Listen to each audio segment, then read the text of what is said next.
lefties losing it with the third Republican presidential debate in Miami that triggered plenty of lefties despite not featuring Donald Trump. Now, you'd think in his home state, America's most successful governor, Ron DeSantis, would dominate. But the standout moment came from Vivek Ramaswamy, who attacked the cancerous forces within the Republican Party, like Chairwoman Ronna Romney McDaniel, and then he turned his attention on the media. Is a cancer in the Republican establishment. Let's speak the truth. I mean, since Ronna McDaniel took over as chairwoman of the RNC in 2017, we have lost 2018, 2020, 2022, no red wave that never came. We got trounced last night in 2023. And I think that we have to have accountability in our party. For that matter, Ron, if you want to come on stage tonight, you want to look the GOP voters in the eye and tell them you resign, I will yield my time to you. And frankly, look, the people there cheering for losing in the Republican Party. Think about who's moderating this debate. This should be Tucker Carlson, Joe Rogan, and Elon Musk. We'd have 10 times the viewership, asking questions that GOP primary voters actually care about and bringing more people into our party.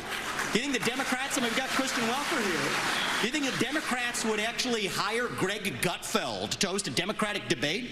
They wouldn't do it. And so the fact of the matter is, I mean, Kristen, I'm going to use this time because this is actually about you in the media and the corrupt media establishment. Ask you, the Trump-Russia collusion hoax that you pushed on this network for years, was that real or was that Hillary Clinton made-up disinformation? Answer the question. Go.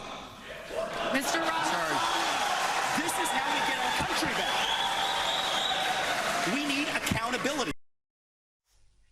Outstanding stuff there. That's not only saw lefties losing it, but also the rhinos, the Republicans in name only. And he was 100% right about the moderator there, grinning like a fool. She was one of the Russian collusion conspiracy theorists who ran with that story for years. Now, let's see how this lefty dude loses it, has an almighty meltdown and attacks a polite Republican poll greeter in Arlington, Virginia. Just look at the unhinged hate here. Might as well have been walking up to my head on the way to the polling station, putting a gun to my head, trying to tell me not to vote. You expect me to not take that personally? You try to overthrow elections with violence, and then you're out here among decent people? Thanks for coming out to say that, huh? What are your policy prescriptions? Have a nice day. You rapist rights? Yeah. Involving yourself in people's fucking families and their fucking bedrooms? It's pretty wild. You fucking animal. You try to steal my vote next year, I'm gonna fucking remember you personally. Thank you. Talk about projection there. These hate-filled lefties are everything they accuse their opponents of being. Just absolutely gross conduct there. Now let's go to New York, where pro-Palestinian protesters stormed the New York Times building and they also vandalised a police car. Shut it down! Shut it down!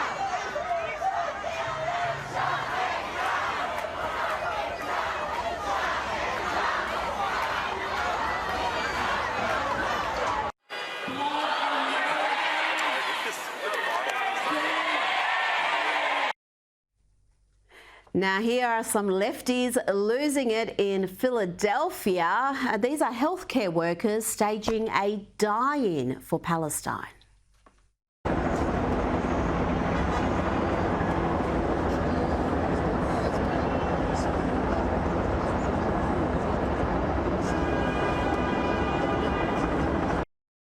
These people aren't serious. They weren't even super glued to the pavement there. If you're going to be a lefty losing it, do it properly.